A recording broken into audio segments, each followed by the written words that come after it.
हरे Krishna everyone. आज देखेंगे कि रियल पीस क्या होता है, शांति वो क्या होता है।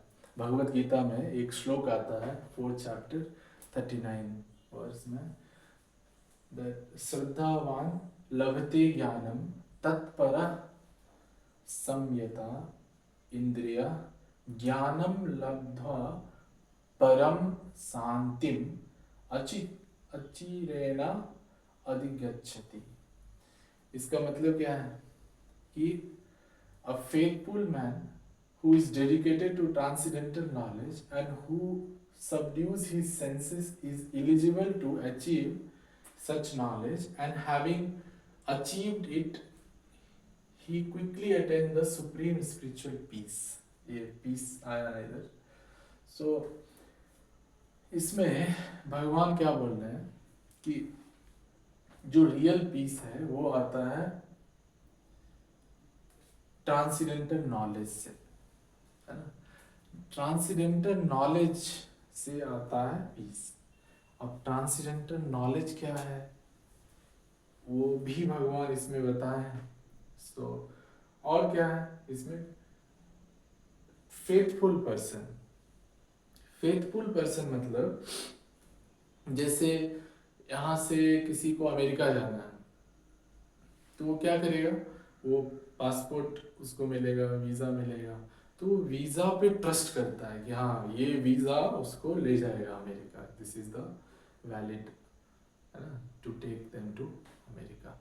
ऐसे ही उसको फेथ है वीज़ा पे, तभी तो वो जा सकेगा। अगर कोई ये डाउट करे नहीं क्या गारंटी है कि ये पीस ऑफ पेपर जो है वो हमको अमेरिका ले जाएगा, तो वो कभी जा नहीं पाएगा। तो इसलिए भगवान बोलते हैं कि faithful man who is dedicated to transcendental knowledge, जो श्रद्धा पहले फेथ जरूरी है। अच्छा, फेथ के बाद and who subdues his senses. Senses क्या है ना, सेंसेस का एक और वीडियो माइंड कंट्रोल पे था, उस पे मैं बताया था कि सेंसेस का काम होता है भागना, मतलब उसको कभी सेटिस्फाई नहीं किया जा सकता। आज तक कोई भी अपने सेंसेस को सेटिस्फाई नहीं कर पाया है। जैसे जितना भी उसको जैसे कुछ भी दे दिया जाए, सेंसेस कभी सेटिस्फाई नहीं हो पाता है। तो इसलिए क्या बोलते हैं उसको, सेंसेस को सही जगह यूज करना चाहिए। जैसे हमारे शास्त्र में बहुत सारे एग्जाम्पल है कि जो भगवान का प्रेयर करना चाहिए या उनका नाम लेना चाहिए। कलयुग केवल नाम आधारा, सुमर सुमर नर उतरे पारा। मतलब कलयुग में नाम, भगवान का राम नाम। जैसे वाल्मीकि के बारे में पता है कि वाल्मीकि जो थे वो पहले रत्नाकर थे, तो रत्नाकर डाकू हो ना, पहले लूटते थे वो सब। तो नारद मुनि उनको बोले कि तुम ऐसे क्यों करते हो, ये तो गलत है किसी को लूटना, फिर नरक जाओगे। तो बोले कि नहीं, मैं अपने वाइफ के लिए लूटता हूँ या फिर अपने बच्चों के, अपने फैमिली के लिए ये सब करता हूँ चोरी। तो नारद मुनि बोले घर जाके पूछना कि वो नरक जाने में तुम्हारे साथ जाएंगे। तो वो रत्नाकर डाकू था, वो जाके बोला कि तुम लोग चलोगे मेरे साथ नरक। वो बोला नहीं नहीं नहीं नहीं, नरक नहीं जाना है, तुम जाओ। तब उसको समझ में आया कि वो जो भी गलत कर रहा है, जो वो सोच रहा है अपने फैमिली के लिए कर रहा है, लेकिन उसको इसका पाप अकेले भोगना पड़ेगा।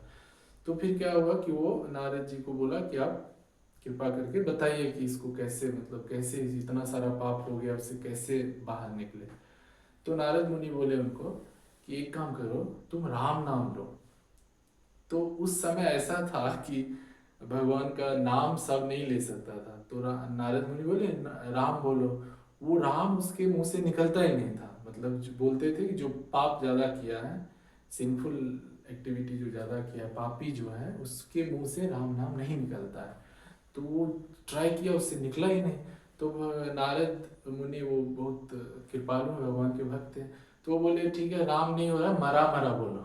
तो वो बोलने लगा मरा, बट बोलते बोलते मरा मरा मरा मरा मरा मरा राम राम राम राम, मरा मरा बोलते बोलते वो राम राम होने लगा। तो वो मरा मरा से स्टार्ट किया और उससे वो राम नाम बोलने लगा, क्योंकि मरा मरा मरा राम राम, ये मरा मरा बोलते बोलते राम नाम होने लगता है। उसके बाद ऐसा हुआ कि कुछ महीने बाद जब नारद मुनि आए उसको देखने कि कैसा उसका चल रहा है। तो वो एकदम भगवान का नाम लेते रह जा रहा था।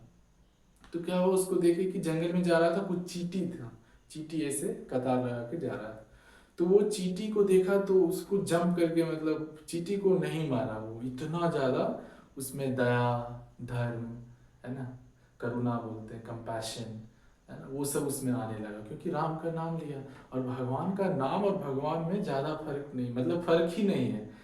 हम जो स्पिरिचुअल वर्ल्ड है उसमें भगवान का नाम और भगवान में कोई फर्क नहीं होता है। तो इसलिए भक्ता, भगवान तो हम देख नहीं सकते हैं सब जगह, तो भगवान का नाम तो ले सकते हैं। तो भगवान का नाम लेने से उनके दर्शन का ही फल प्राप्त होता है।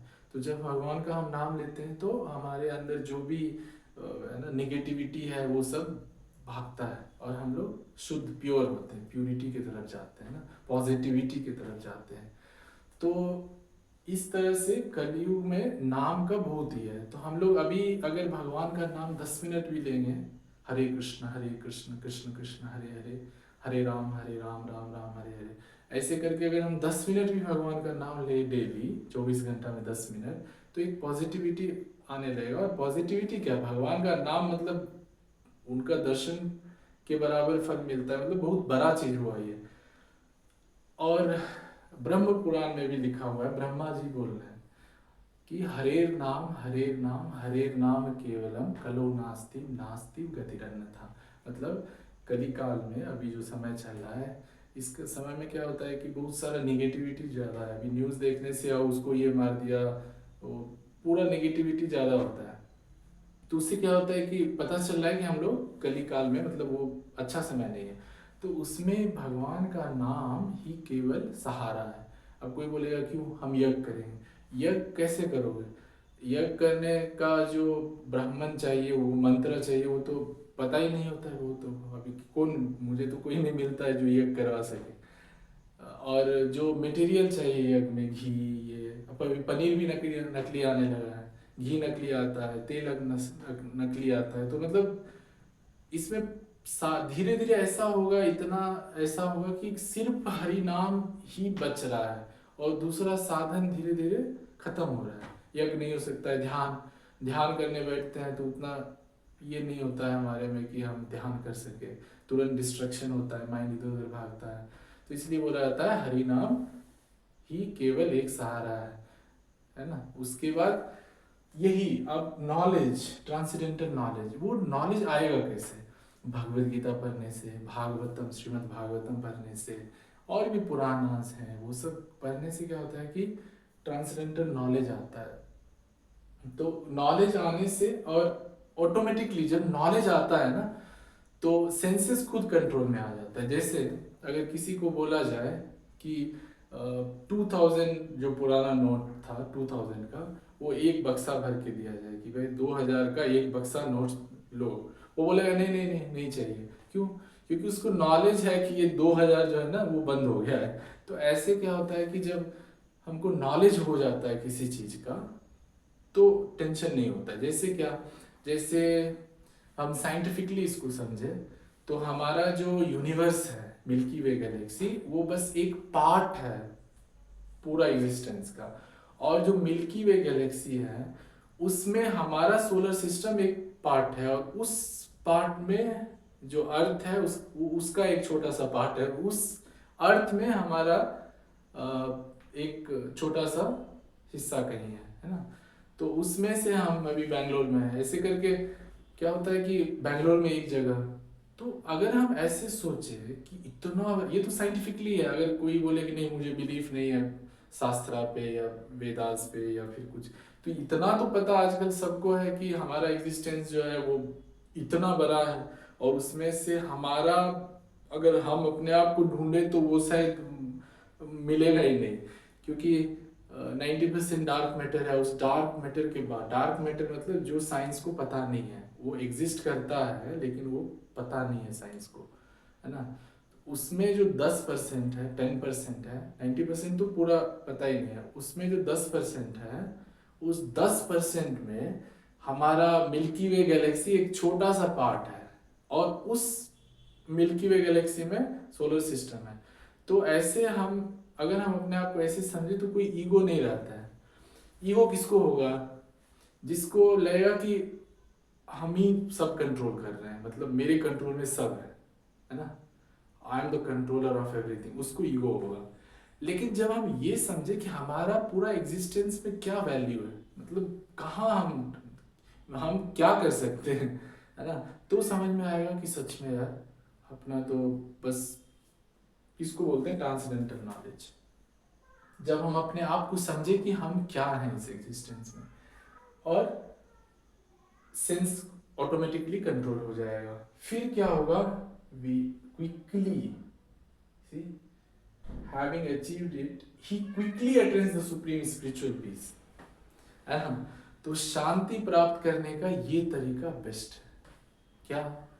Transcendental knowledge. और नॉलेज स्टार्ट कहाँ से? फेथ से होता है। और फेथ कैसे होता है?